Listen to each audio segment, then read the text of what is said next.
Sault Ste. Marie Greyhounds is showing off some of the off-season upgrades done to the arena. Greyhounds president Tim Lukenda said the club has spent over $1 million in cooperation with the city. A $600,000 scoreboard system, paid for in full by the Hounds, now hangs over the ice. New lighting adorns the building as well. Lukenda said the improvements were going to be happening regardless of the pandemic, and they hope it'll help the bid for the Memorial Cup. The OHL plans to have camps open in about a month, with the regular season starting December 1st. Ontario is reporting 704 new cases of COVID-19 today and 4 new deaths due to the virus, with 244 new cases in Toronto, 168 in Peel Region, 103 in York Region, and 51 in Ottawa. The province says it conducted 31,864 tests since the last daily report. In total, 252 people are hospitalized in Ontario due to COVID-19, including 69 in intensive care. The province also reported 74 new COVID-19 cases related to schools, including at least 48 among students. Those bring the number of schools with a reported case to 483 out of Ontario's 4,828 publicly funded schools. The new figures bring the total of COVID-19 cases in Ontario to 65,075, with 3,050 deaths and 55,978 cases resolved.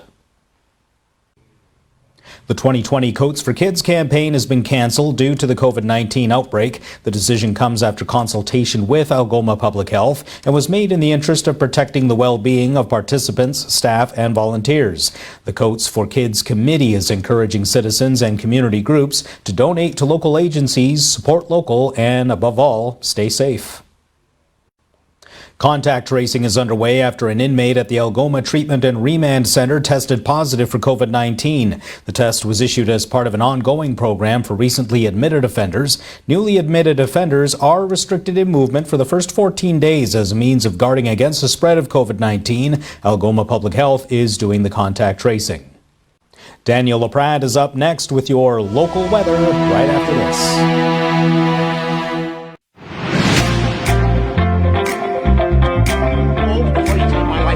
27 game. What do you got to say to that? I was arrested.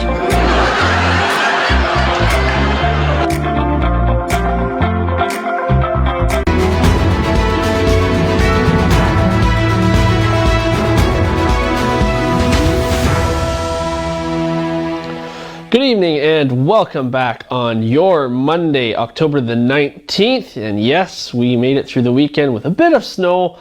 Depending on where you were, you might have seen a little bit of accumulation. And of course, if you went north towards Wawa, there was definitely some snow accumulation up there. So let's take a look at our radar now. Let's see what we have in store, what's coming up for us. We do have another system that's going to be moving through. We are going to see some precipitation coming into the overnight and throughout the week. This low pressure system here is what has moved through over the weekend. As you can see, there's some lingering pockets of showers in our region, and depending on where you are, it may be a snow shower tonight as well. So keep that in mind and watch out when you're driving, because the weather conditions are changing quite rapidly now. Let's look at the camera. So this is brought to you by wirelesscom.ca. Check out their website for all the services they have to offer, and as you can see, the view has changed. We are looking east towards the Purvis Marine Dock, and so thank you very much for that view. And as it has been most of the day, a mix of sun and cloud, and things will change as we get into the overnight. We may see some flurries as we get into the later hours tonight. Let's get into your expected highs for today. 3 in Thunder Bay and Wawa, 6 in Timmins, 7 here in Sault Ste. Marie, 5 in Elliott Lake, and 7 in Sudbury. Those overnight lows are going to get a little chilly in our region once again, especially northeast. -7 in Thunder Bay, -4 in Wawa and Timmins, 1 here in Sault Ste. Marie, -1 in Elliott Lake, and 0 in Sudbury. So this is all perfect setup for some snow flurries tonight.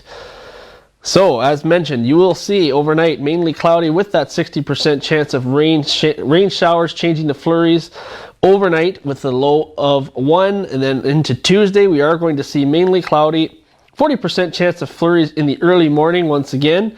And then we will see things warm up to 7 degrees On Tuesday night, we're going to just see sustained rain with 4 degrees. It's going to be a little bit warmer than it was, and that's going to continue into Wednesday. We're going to see showers continue. 9 degrees is your high with low of 4 once again. Then Thursday, the trend continues. 8 degrees with 60% chance of some showers and rain. And then overnight, you're going to see periods of rain, 5 degrees. And as we see going into our 7-day forecast, we'll thank Northern Lights Detailing for sponsoring our weather. They're at 632 Great Northern Road. Go and see them this month for a detailing service. You'll get $15 off a crown rust proofing or $10 off a window tinting. Or if you just want your car washed, they do that. Need it vacuumed? Yes, they do that. So just go and stop by and see them. So continuing on, Friday, as I mentioned, it is going to warm up a little bit, 11 degrees during the day, and then we will see things get down to 3, and we're going to see periods of rain throughout the whole day and night. Saturday, cloudy with a 60% chance of rain showers or flurries in the morning, and then we will see things clear up a little bit as we get into Saturday overnight, low of 2. Sunday, we're going to see a little bit of a break. 5 degrees is your high, rather, and a low of 1 with overcast, and then we are back to, yes, you guessed it, the rain on Monday. So we're looking at a high of 7 and a low of 3. So not a lot of sun in our forecast coming up in the next 7 days. So let's look at a photo that will might brighten our spirits here. This photo is sent in by Robin Clement, and it is, of course, going up Highway 17 North, rather, with the fall colors going on there. So thank you very much for sending that in, Robin. If you have photos or videos you want to send in, make sure you send them in to ontvweather@gmail.com and include your name and location, because then I know where it's coming from. We have to schedule them in now because we're getting so many photos, which is great. So please keep sending them in, and make sure you do include your name and location. If you do go up to SiouxOnline.com or myalgoma.ca, you'll see that the Weather Watcher photo is posted every morning at 6 a.m. So you can view the photo there as well as on our Facebook and Twitter page. While you're on SiouxOnline.com, view all the stories that we present to you right here on the newscast or the weather. And make sure to take the time to look at our social media channels and follow us and like us and subscribe on YouTube. It's all there for you. I will be back in the morning with Chris. Mike will be back with more news right after this break. Have a great night.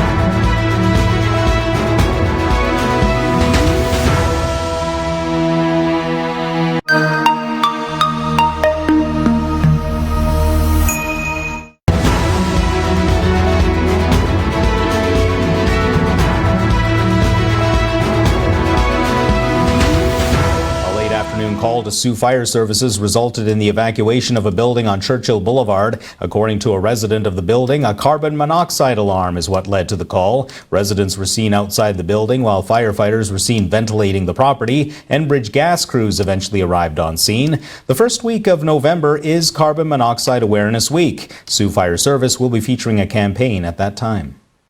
The chief of Garden River First Nation is declaring solidarity with the people of the Mi'kmaq Nation in denouncing actions taken against Mi'kmaq citizens over lobster fishing rights. Chief Rickard is responding to what has been an increasingly violent dispute over an Indigenous lobster fishery in Nova Scotia. Several hundred commercial fishermen and their supporters raided facilities where Mi'kmaq fishermen were storing their catches. Indigenous leaders condemn the action as a hate crime. Public Safety Minister Bill Blair says more RCMP officers have been deployed to respond to the escalating treaty dispute between commercial fishers and Mi'kmaq fishers in southwest Nova Scotia. Speaking in an Ottawa news conference with 3 other ministers, Blair said Nova Scotia RCMP are now able to draw on RCMP resources from neighbouring provinces within the Atlantic bubble. Indigenous Services Minister Mark Miller said the acts of violence that targeted Mi'kmaq fishers in the past days and weeks are disgusting, unacceptable, and racist, and that Indigenous people have been let down by the police who are sworn to protect them. Blair said there is a need for significant reform to how police work in Indigenous communities. A new study indicates suicide is the leading cause of firearm-related death in Ontario. The study, published in the Canadian Medical Association Journal, looked at more than 6,000 gun-related injuries, including deaths in the province between 2002 and 2016. Self-harm accounted for 67.6% of gun deaths in Ontario. Assault accounted for 40.2% of non-fatal firearm injuries and 25.5% of deaths. The study says more than 2/3 of self-harm-related injuries injuries occurred in older men living in rural areas, most of whom died from their injuries. It says that highlights a need for suicide prevention strategies targeted at men aged 45 and older who live in rural areas. Stats Canada says wholesale sales edged up 0.3% in August to advance for a fourth consecutive month, though at a much slower pace. The agency says wholesale sales were up 0.3% to $65.7 billion in August. The increase compared with a rise of 5.2% in July and 18.5% in June. The result for August matched the average expectations of economists. Stats Canada says wholesale sales in August were 1.7% above pre-COVID-19 levels. The family that controls the Cogeco companies roundly rejected another takeover offer from Altus USA and Rogers Communications. It was the second unsolicited offer the Audette family has rejected in as many months, and comes weeks after Cogeco's board sent a letter to the CEOs of both Rogers and Altus accusing them of bad faith tactics.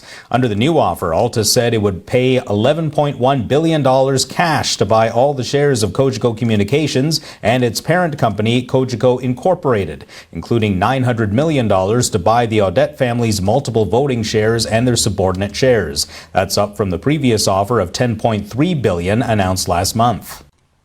The threat of a possible snap election will be hovering over Parliament Hill this week as opposition parties resume their fight with the Liberal government over the WE controversy and preparations for the second wave of COVID-19. Conservative health critic Michelle Rempel-Garner is calling for a House of Commons committee to investigate what she suggested was Ottawa's lack of readiness in dealing with the recent resurgence of COVID-19 cases. The request was in relation to a motion that she made to the Commons Health Committee earlier this month, asking for a wide-ranging study on the issue, which is expected to be debated by committee members today. Yet the real drama will surround ongoing opposition efforts to dig into the government's decision in the spring to have We Charity run a multi-million-dollar federal program for student volunteers during the pandemic.